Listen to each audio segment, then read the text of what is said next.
Hey there, working listeners. Before we start the show, I want to let you know about a story coming up a little later. It's from one of our partners, SAP. AI comes at you fast. If you don't get reliable and relevant advice, your business might miss out.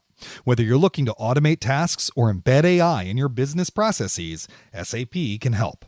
To learn more, head to sap.com/AI and stick around for expert advice on how to embrace AI with confidence. My dad works in B2B marketing. He came by my school for career day and said he was a big ROAS man. Then he told everyone how much he loved calculating his return on ad spend. My friends still laugh at me to this day. Not everyone gets B2B, but with LinkedIn, you'll be able to reach people who do. Get a $100 credit on your next ad campaign. Go to linkedin.com/results to claim your credit. That's linkedin.com/results. Terms and conditions apply. LinkedIn, the place to be, to be.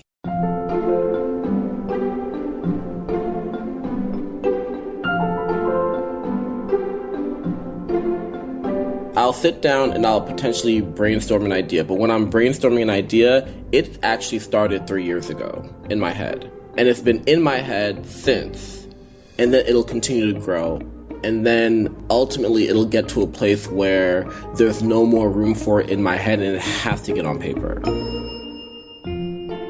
Welcome back to Working. I'm your host, Isaac Butler. And I'm your other host, Ronald Young Jr. Ronald, you old muckety muck. How's it going? I am living loose and flying high. How are you? I'm doing all right. I'm writing about Dennis Quaid for the regular website of Slate. So we've interrupted my rewatch of Breaking Away for this episode, but I know it will be worth it because I'm sure you have an amazing guest. Who is it? We have Mike Gauyo, who is a screenwriter who most recently worked on Ginny in Georgia, but also worked on the very popular HBO show Insecure. Oh, are you an Insecure fan? I loved Insecure. I am an Insecure stan. My God. Huge fan. Are you watching Lady in the Lake, in which the guy who played Daniel plays like a good cop? No, I am not. I was not a Daniel stan, unfortunately. I have to say, I have a lot of sympathy for Lawrence. I like that Lawrence guy. Yeah, I'm a Lawrence stan all the way sweet through guy. And through, man. Yeah, you know what's up. Exactly. And do you have anything extra for our Slate Plus listeners this week? I believe we get into a bit of Insecure, talking with Mike Gauyo about his favorite parts of the show, his favorite parts about writing and being on the show, as well as our favorite plot points in it as well. So if you are an Insecure stan like me and you are a Slate Plus member, you should stick around for that. Yes, and if you are a Slate Plus member, that little bit extra about the show Insecure will be waiting for you at the end of this week's episode. If you are not a Slate Plus subscriber already, I just really think you should join. Go to slate.com/working plus. You get all sorts of goodies, bonus segments on shows like this one, bonus full episodes of shows like Slow Burn and Decoder Ring, full access behind the paywall on slate.com, and you'll be supporting what everyone does here at Slate. Go to slate.com/working plus to sign up today. Now let's listen in on Ronald's conversation with screenwriter Mike Gauyo.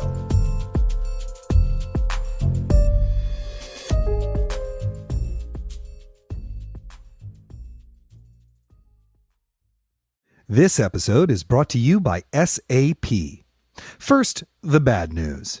SAP Business AI won't help you generate cubist versions of your family's holiday photos, but it will help you understand which supplier is best to help you roll out your plant-based packaging in Southeast Asia, identify the training your junior project manager needs to rise up the ranks, and automate repetitive tasks while you focus on big innovations, so you can be ready for the next opportunity.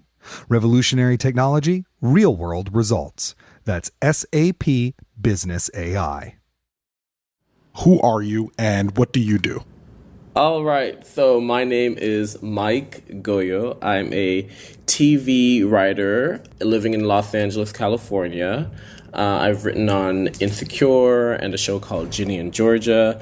I've also co-created and co-show ran my own series called Send Help that was on AMC's All Black streaming platform.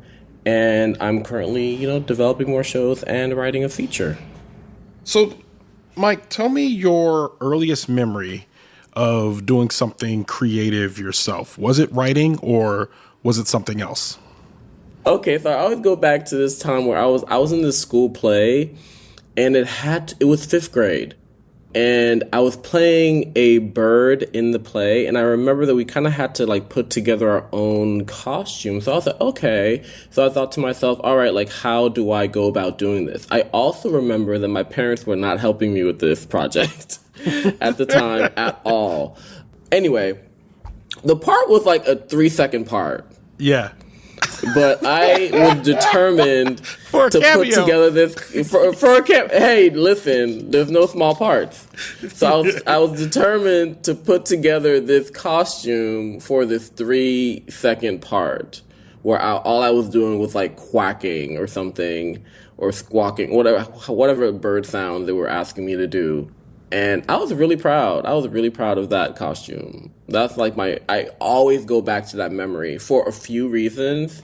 One, my parents weren't as interested in that at all. I grew up with like my parents wanting me to become a doctor, grooming me for med school, like wanting me to take that route. Like anything that was like creative, it didn't really necessarily, pique their interest. So a lot of those things I had to do on my own, like even like begging them to take me to the store to like get supplies, like putting the outfit together myself. Like those are like vivid memories that I have as a child because I kind of had to do a lot on my own, especially if it was something that steered away from what they thought I should be doing.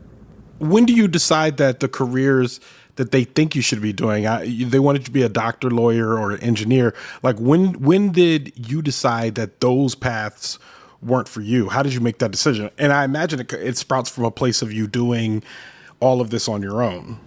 I didn't necessarily have like one large realization at one time that allowed me to pivot in terms of my career. It was like many different aha moments throughout my life that helped me pivot to where I am now, right? So by the time I got to college, I was pre-med. I was pre-med in college. I was like, okay, I'm on my way. This is what we're doing. But, you get to organic chemistry, you get to statistics, you get to I'm like, no, this ain't gonna work. This is not gonna work out. But also, I was just going through the motions of what I thought I needed to do, and I wasn't really passionate about it. I was honestly just cosplaying as, the person my parents wanted me to be instead of being who I wanted to be and pursuing the dreams that, I actually, wanted to pursue, but didn't have the guts to do. So there was a series of things that took place that kind of forced me into a position to take a leap. And if it wasn't for those moments, like I would not be where I am now. One of those moments to me is definitely the earthquake in Haiti. When the earthquake in Haiti happened back in 2010, I had left school for a while because I could no longer pay for it. I was working in like banking, processing like student loans at like a call center. Pretty depressed at the time, and just kind of like going through life and saving money to potentially go back to school to do Lord knows what. At the same time, the earthquake in Haiti happened, and my parents were there with my sister.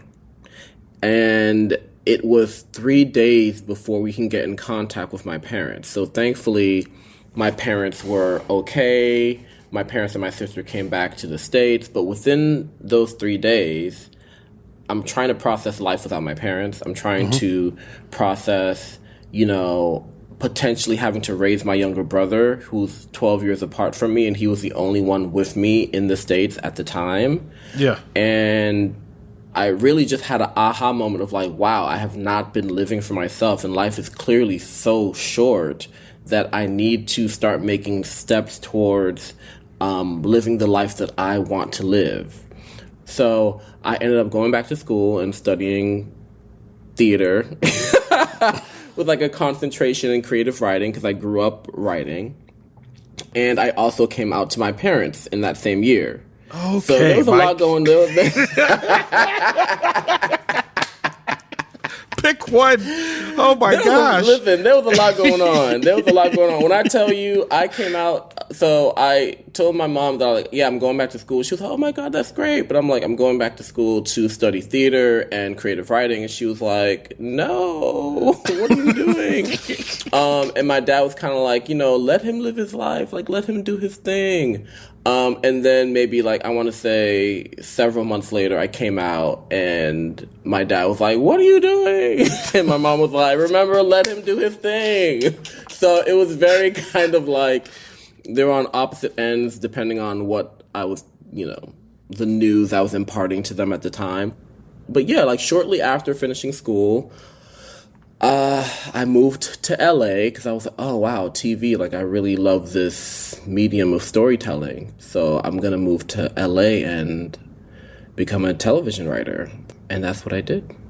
You did the thing. You moved to LA and became successful at writing. I know you're still on the journey, and I know especially I know people like you who are on a journey always cringe at the saying oh, you've made it, you've made your destination, when you feel like you're still got a long way to go. But by all accounts, you went to LA and you wrote for big shows, you have show run for your own show, all of that.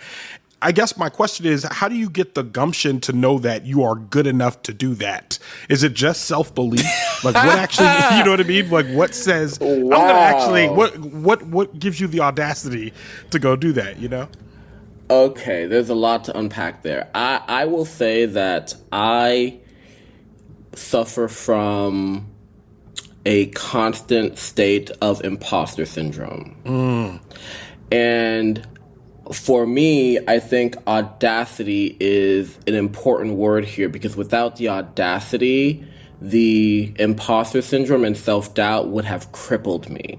Do you know what I mean? So for someone like myself who has constantly had to kind of put myself in the position of having to prove myself, having to prove myself to my parents and say I can do this, I can go off and do this thing, having to maybe prove myself to the industry in certain instances as someone who might be considered a late bloomer, because I moved to LA in my late 20s. I didn't get my first staff writer job till my, till I was 33. So some could say that I started much later, and it's really more of a second act for me.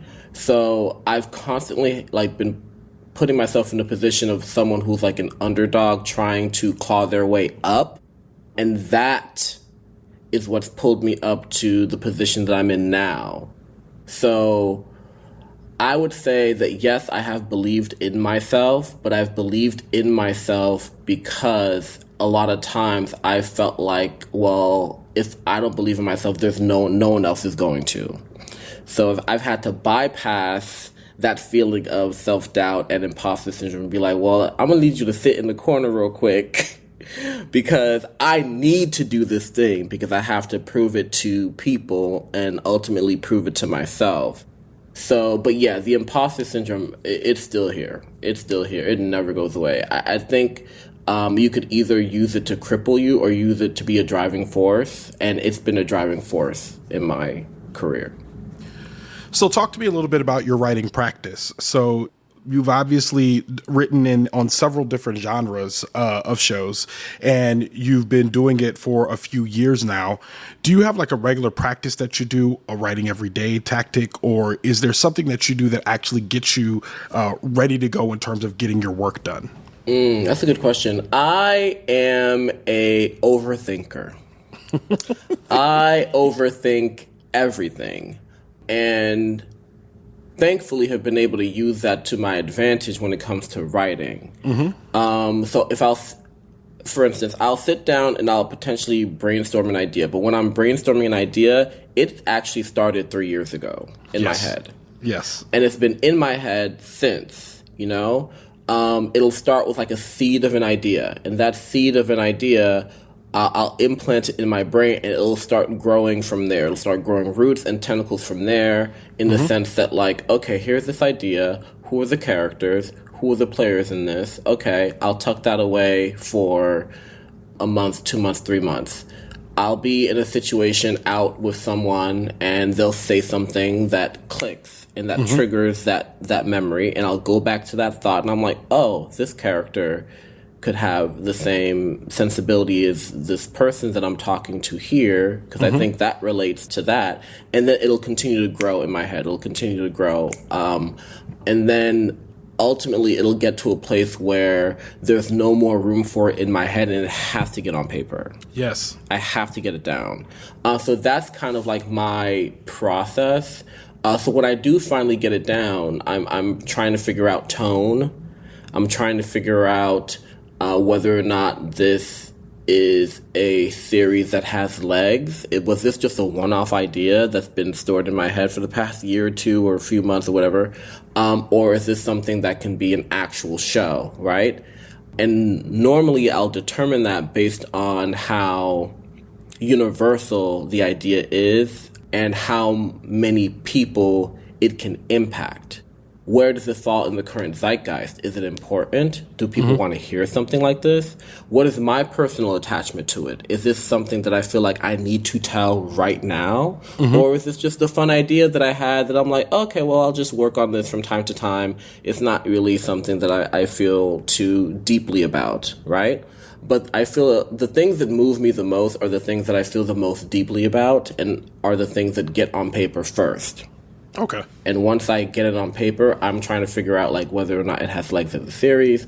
I'm like free writing different arcs for characters, and then start to kind of formulate a show from that. And then by that point, I'm talking to my reps about it. I'm like, hey, this is an idea that I have. Or if I have a general meeting with a network or an exec from a production company, they'll be like, hey, what ideas do you have? Like, what have you been thinking of lately? What have you been working on? I'll be like, oh, I've been working on this, and this, and here's the idea. And at times what'll happen is, oh my God, that's great. Like, can you send me a treatment once you're done with it? Like, what stage is it? They'll ask what stage it's in. And I'll say either it's in a pilot stage, like a script stage, either it's in a treatment stage or an outline stage. And they're like, okay, well, once you're comfortable with it, whether treatment stage or outline stage or script stage, send it to us. And that's normally how a lot of my general conversations go. I have a project now that is in development that we just spent a week pitching to all the streamers. I won't get any further than that because, we're like crossing fingers. And I don't want to dive too deeply into that. But that project is a project that I started developing with a production company, I want to say almost like 2.5 years ago. Yeah. And we are now just taking it out to pitch. Do you know what I mean? I do, because every single thing you said sounded familiar, especially when it comes to actually being in the room and doing the pitching and what stage is it at. And I want to get back to your writing in a second, but let me just ask you this real quick. What does it feel like to be in a room and pitching an idea, especially when you've been attached to it for so long and you have to sell it to someone and you either get rejected or people like it? Talk to me a little bit about what that actually feels like to actually pitch these ideas that you worked on for so long. Oh my God, it is nerve-wracking. It is nerve-wracking. So I am someone who I consider myself like pretty good in a room, right? Pretty charismatic. I am pretty engaging, all that stuff. I can second all these things as someone interviewing you, yes. Oh, well, thank you. Thank you very much, sir. So when it comes to pitching, though, it's a different beast for me because there's an element of acting in pitching where you are playing a salesman, right, with your work, but you're also having to you're selling yourself and you're selling the project. And sometimes that hinges on how animated you are and how engaging you are as in your animation, right? And I'm someone who's like on the more calm, cool, collected side. So the idea of getting in front of people, whether that's 2, 3, 4, 5, 6, 7, and pitching them an idea and being animated is it's a lot for me. Yeah. It's a lot for me. So generally what I'll do is I'll put a script together, right? Mm-hmm. I'll write out the pitch. I'll try to memorize as much of it as possible, and I will try to deliver that. So it's really a performance. Mm-hmm. What I will say, though, is the pitches that we had last week were all in person. Ooh. And which it could be good or bad, depending on your pitching style. But I bring that up to say that, like, since the pandemic, a lot of pitches and or rooms were on Zoom. They were happening via Zoom, right? Yep. And since then, you're pretty much given the option of whether or not you want to come in or you want to do the pitch on Zoom. And for the most part, I feel as though a lot of people choose to just do it on Zoom. Mm-hmm. And the great thing about Zoom is it allows you to kind of have your script in front of you. I know at least MacBooks have this feature called like stickies, where you can put your entire script in the stickies and make it transparent, so that you can lay it over the Zoom and it seems like you are engaged. Like it seems like you're looking at everyone but you're actually just reading your script. Now that is a fantastic tool, right? Yeah. But a concern that we had, or at least a concern that one of our execs had, was that maybe it would be more impactful if we were all in the room. And that's partly because of the folks who are attached to this project. I won't dive too deeply into that.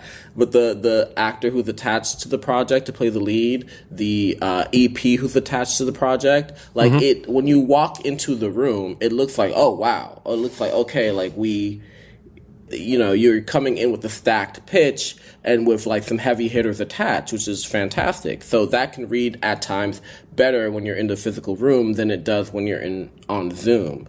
So I think that was like our approach, which was cool and I was all for it, but also it was nerve-wracking for me because I'm the one that has to stand there for most of the time and like pitch the story.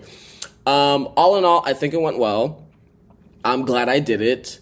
I'm glad I was able to really just move through the fear of it and get it done, which is ultimately just a huge part of this business, is constantly moving past fear to get it done. And I feel like that's something I've done throughout my career, even before moving to LA. It's like you're always just moving past fear to do something.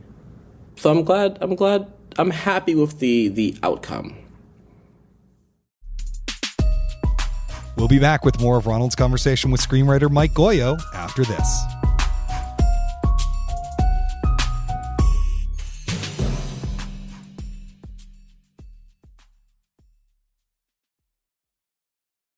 When you hear a good idea, it's natural to do a double take. That's what you might do when you hear Discover will automatically double the cash back you've earned on your credit card at the end of your first year with Cashback Match. Wait, what? Yep. Double the cash back is something so good, you might do a triple take. It pays to Discover. See terms at discover.com/credit card. This podcast is brought to you by Slate Studios and SAP. AI is moving so fast. If you don't get reliable and relevant advice, your business might miss out. Welcome to Dear Artie, an advice column from SAP, where we tackle the tricky questions at the intersection of AI and business. Here's our expert, the technology futurist, Ian Kahn. Hi, I'm excited to dive into today's question. Dear Artie, as our company expands, so do our hiring efforts. How can AI help us attract top talent? Signed, Searching for Higher Power. So, searching for higher power, one of the most daunting undertakings of an HR leader today is building a new team and finding and vetting new talent. This is a very time-consuming process and can take precious organizational resources. As a companion to the HR team, AI technology can be used to create job descriptions, analyze candidate resumes, and filter candidates into various pools based on experience, skills, or any other parameter. You can also use AI to match internal talent with positions available. Parameters for this can be set, rules can be set, that can all be done through the algorithm. There are so many things that we as humans could be not looking at that AI can do in a matter of seconds. Embrace AI with confidence. Head to sap.com/AI to learn more. Hey listeners, Isaac Butler here. Hope you're doing all right. You may have heard the news that this podcast, Working, is actually going to be ending in a few weeks. And we're very sad about that, but we would still love to hear from you. If you have thoughts about the show or a goodbye you'd like to say, why not call us and leave a voicemail? We might even play it in our final episode. You can reach us at 304-933-WORK.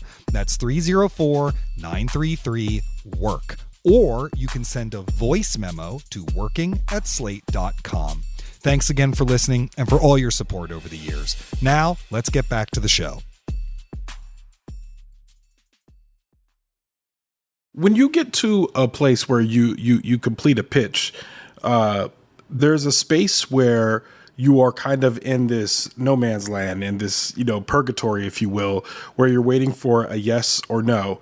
And in that time, as a writer, there's other projects that I imagine are calling your name, or even the project that you want to get made. You're thinking of ways to get it made while you're in this purgatory, if the answer is indeed no. What are you doing in that downtime? How are you spending your time? Like, what do you do? Downtime? Downtime? What is that? Oh my God. I think it's more so like constantly juggling, working on multiple things and constantly doing it. I would say that never put all your eggs in one basket, because this business is very unpredictable. You don't know what's going to happen. So I liken it to juggling, right? At times when you're juggling, you might lose a pin, or and you keep going with the pins that you have. And then there are times where you lose a pin, but it's just for the moment, and you're able to pick it back up and put it right back in rotation. Yeah. So it's very much like that. So say, for instance, with this last pitch, now it's more so just this waiting game. I'm on to the other projects while we kind of just wait. Yeah. And once the decision is made, then we'll get back to it and handle that and figure that out. But for the most part, you want to be in a position where you're doing multiple things at once. And for some, it's not ideal, and it's a lot, and it's taxing. But that is how you survive in this business. You can't do one thing. You can't. You have to put yourself in a position to do multiple things. Take me back to your writing practice for a second. So we talked about getting it out of your head and onto paper, but physically, what does that actually look like? Are you a morning writer? Are you a noon writer? Like, how are you when you're in writing mode? And I already know now we're talking more, remembering that because you are a juggler, because you're moving from project to project, does a standard writing day even look like you're writing all day, or are you just like putting in an hour here, an hour there while working on other things? What does it actually look like physically when you're writing? It's scheduling, it's discipline, it's a consistent routine. So if I tell myself that I'm carving out, on Monday, I'm carving out time from noon to 6 p.m. to write. If I carve out that time, I need to sit down and actually do it. I need to do it. If I end up going longer, great. If it ends up shorter, which has happened, then I'm like, okay, good. At least I got that time and I got something down. It's always about the progression of getting something down on paper. Now, when there are deadlines to meet, then that's when it gets a little tricky in terms of rushing to try to get something done. But at the same time, what I've learned is especially after the strike, and especially after this mini kind of mental breakdown that I had right before the strike started, I've learned to really try to put myself first and put my mental health first, and kind of work around that. For instance, if I feel like things are getting too much, or I feel too overwhelmed, I will take a step back. Yeah. And I'll take a step back for myself. And I will let the reps know, I will let everyone know I'm taking a step back. So I need y'all to back off. So I'm getting better at that and creating those boundaries, because at the end of the day, if I'm no good personally, like if my mental health is trash, then the work is not going to be good. Yeah. In terms of that, in terms of like, you know, trying to be creative, do you ever struggle with the prospect of maintaining creativity when you are also maintaining all of the energy to do all of the things that you're talking about? You know, like I'm wondering, do you ever like get to a place where you're just like, I'm going to work on one project and I'm just going to do one really good project, because in order to maintain me doing 8 different ones, it's actually sucking away my ability to just be good at the one thing I want to do? That's a great point. One of the best pieces of advice that I ever got was from Prentice Penny, and he was like, because I was at one point we were talking about like how I had said yes to maybe too many things, and out of just a lack mindset in terms of like, you know, when you're first starting out in this business, you don't know when you're going to eat. So if someone comes your way with a project and, you know, it becomes a yes, then you're going to do it. You're going to figure out a way to do it. So for me, I had I had said yes to too many things and started getting paid for them. And I'm like, oh, yes, come on, coins. Yeah. Come on, money. And then it got to a point where we were doing Send Help, and now I had to really focus on Send Help and get that done while also having made commitments to all these other things. And Prentice was just like, you need to sit down and make Send Help a hit. Like, you need to focus on that right now. So I think that was like the best piece of advice that I got, because at the end of the day, if, you know, you can't make one really great solid project, then folks are not going to continue to come to you for more. So, and on top of that, again, it's a mental health thing. Like, you really have to, at some point, put yourself first, and focus on the things and prioritize the things that are the most important in the moment. But in terms of creativity itself, I feel like creativity is always there. There are times where it might you might be short of creativity in terms of like trying to dive deeper into an idea or a character or something like that. But for the most part, I feel like I've always been like an ideas generator. And partly because I'm such an overthinker. I'm constantly thinking. My mind is constantly going. At times, I'm just kind of like, how am I going to go to sleep? But yeah, I'm always kind of like thinking about something. And honestly, that's whether it's creative with like writing, or like just the entrepreneurial side of me is always trying to figure out like, what's the angle here? What's the deal that could be made here? What are the tentacles that can come out of this? My mind's always going. You're at a point in your career where you've had some good credits to your name, and I'm sure there's been peers and stuff that come to you and say, Mike, you made it. Oh my goodness, Mike, you out here killing it. You did it. You strike me as a person who doesn't agree in your mind. And so I have 2 questions. The first is, what is the point where you will feel like you've made it, like you've actually obtained the thing that you wanted to obtain career-wise? And the other question is, why is that point not now?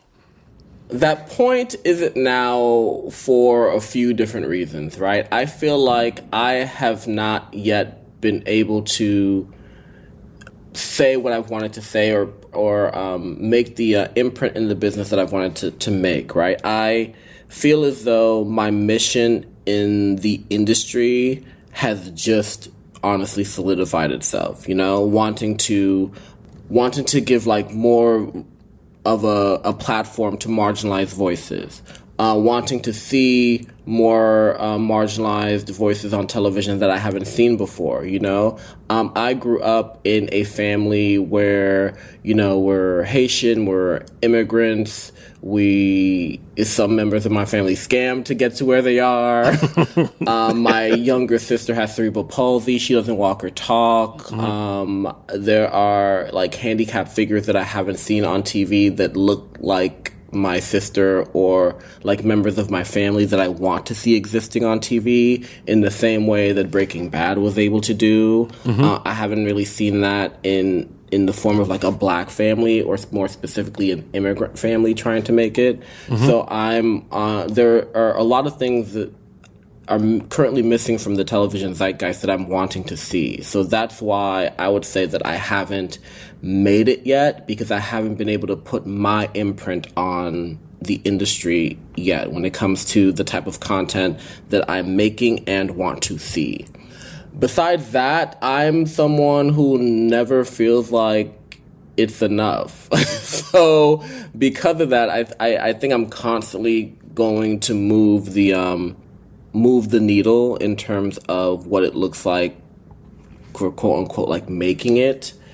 But also for me, like making it is comfort. I am grateful for financial stability, but I also want that for my family. I want that for my parents. I want to make sure that they're good. I want to make sure that my siblings are good. I want to ensure generational wealth for my family. And I haven't accomplished that yet. So those are things for me that would make me feel more comfortable, or would make me feel like, okay, like now I've made it. Those things would make me feel like I've made it. But until then, it's a constant grind. Mike Gauyo, thank you so much for being on Working. And Ronald, thank you so much for having me. It's always a blast with you. Next up, Ronald and I will talk about creative memories, how to pitch a podcast, and what to do when you get overcommitted. Stay tuned.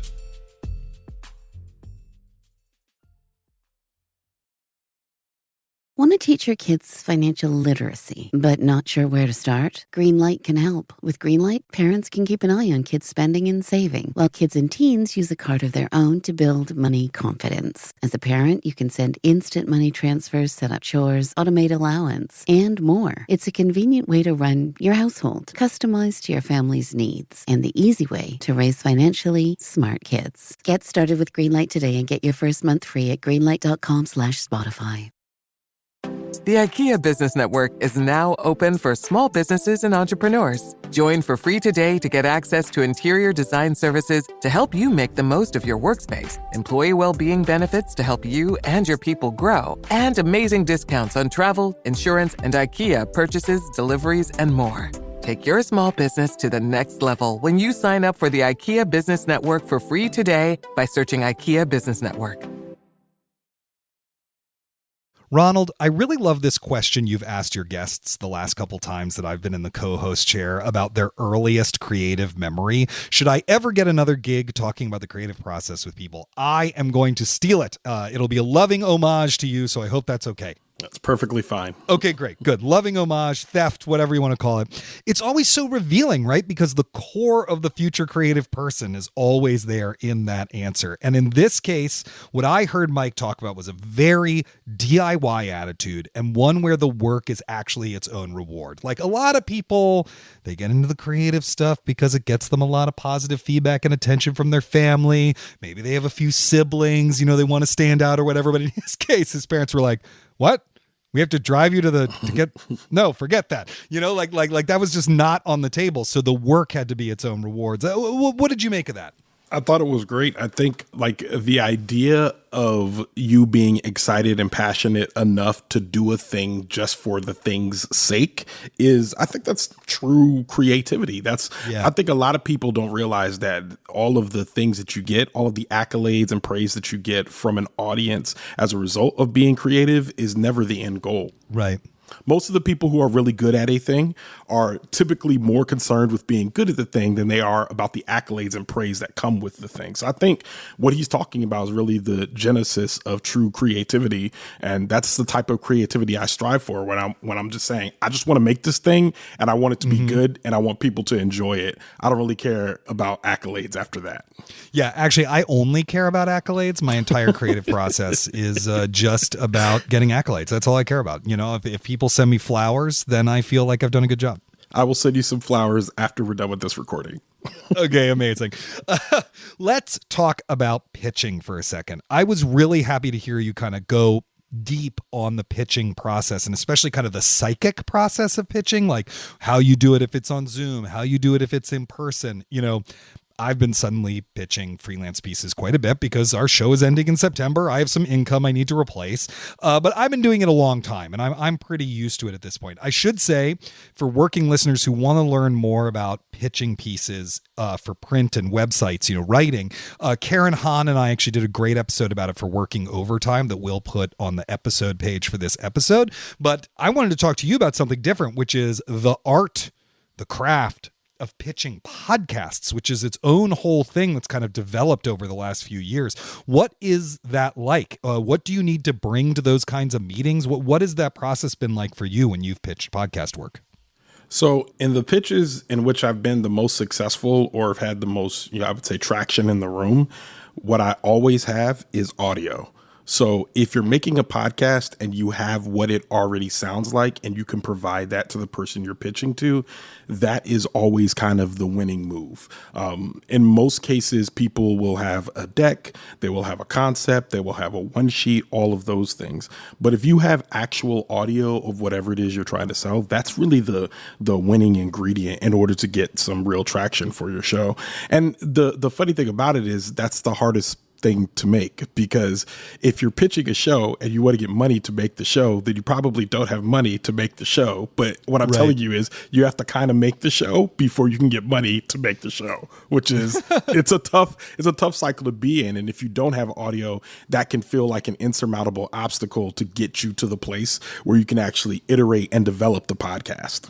It reminds me a little bit of the guest we had on a few weeks ago, the newspaper cartoonist who went ahead and placed a couple cartoons with like small newspapers. Darren Bell.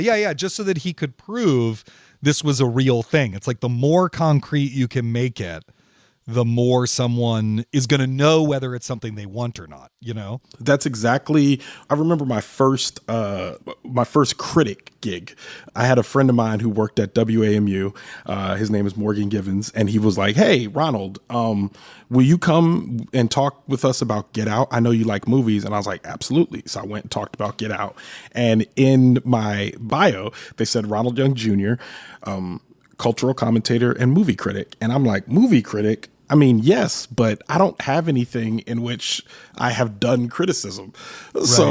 So I had to make a podcast. I had to make Leaving the Theater in order to have a place where I'm like, this is where I review movies. So in a lot of the doing and the pitching, you have to like do a little bit of it in order to pitch yourself as the thing that you want to be. So Darren said that perfectly. And that's exactly what the pitch process is. It's saying, here's the thing I want to do. Here's a little bit of it. Can you give me more latitude to keep doing this thing? Yeah, totally. Let's do this great thing together. You can see it's already good, right? Exactly. Imagine how much better it could be. Yeah. And of course, if you take a bunch of those meetings, you end up in this other place that you and Mike were talking about, which is getting seriously overcommitted. I loved this piece of advice that sometimes when that happens, all you can do is just put your head down and take care of the highest priority. Just get that out the door. That's the highest priority. That's the thing that's paying the bills. You got to get it done. You got to really put that first. I thought that was great advice. I will say, some of those aforementioned freelance pitches that I was talking about have been accepted. So now I'm trying to figure out, how do I juggle that stuff with the book? And of course, it is complicated. How do you personally deal with getting overcommitted? Well, I prioritize. For me, being overcommitted is a bit of a privilege, especially in a place where we're all fighting for work. So being able to have like more than one gig always feels like a bit of a blessing. But also, like, you can get burned out. You can get a place where I don't have enough time to do all of these things. I think, first of all, up front is telling everyone how much time you have and what your schedule looks like. Like, this is how much time I have to commit to this per week, whatever. And then the other part is prioritizing and just saying in your mind, what is the most important? If I put all these in order and I got fired, which of these would I mind being fired from the least? So you're looking at the bottom and saying, if this were to go away, then that's probably the task you need to do last. If there's a top task that like pays the most money or is the most important or you're most passionate about, that's probably the task you need to do first. And then if other things fall to the wayside, then they fall to the wayside. But as you move forward, I mean, it's all an iterative process. As you move forward, you should be able to have a better management or a better idea of your time. And you should be able to dole it out more fairly as you're moving forward and doing more projects in the future. Yeah, totally. I mean, the only thing that I would add to that is that, often once you've been doing this for a while, you do know when getting overcommitted is on the horizon. Like It doesn't happen by accident, right? I mean, sometimes it happens. Like there was one time where I got a writing gig that involved going out of town and doing reporting and all sorts of stuff with like 3 days notice. Yeah. But in general, you have some time. And so you can slowly work on a bunch of things in the background while you have your primary thing going on, right? It's like maybe the book on your nightstand isn't one for pleasure. Maybe it's research for something that's coming up later, whatever it is. Yeah. There are ways to kind of arrange things so that when the shit really hits the fan, you're not totally overwhelmed. Exactly. Yeah, absolutely agree. I think sequencing is kind of what you would say there. Prioritization and sequencing. Totally.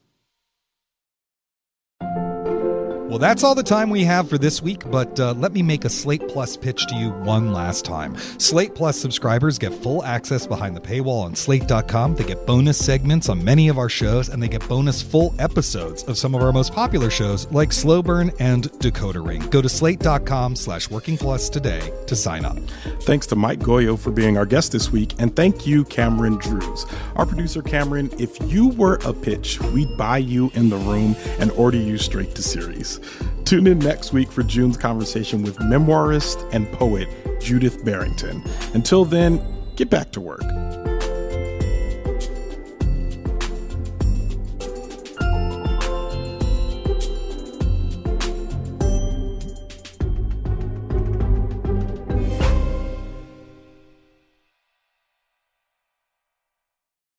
If you're a facilities manager at a warehouse and your HVAC system goes down, it can turn up the heat, literally. But don't sweat it, Grainger has you covered. Grainger offers over 1 million industrial-grade products for all your operations, including warehouse HVAC maintenance. And even better, they offer access to experts and fast delivery, so you and your warehouse can both keep your cool. Call 1-800-GRAINGER, click Grainger.com, or just stop by. Grainger, for the ones who get it done.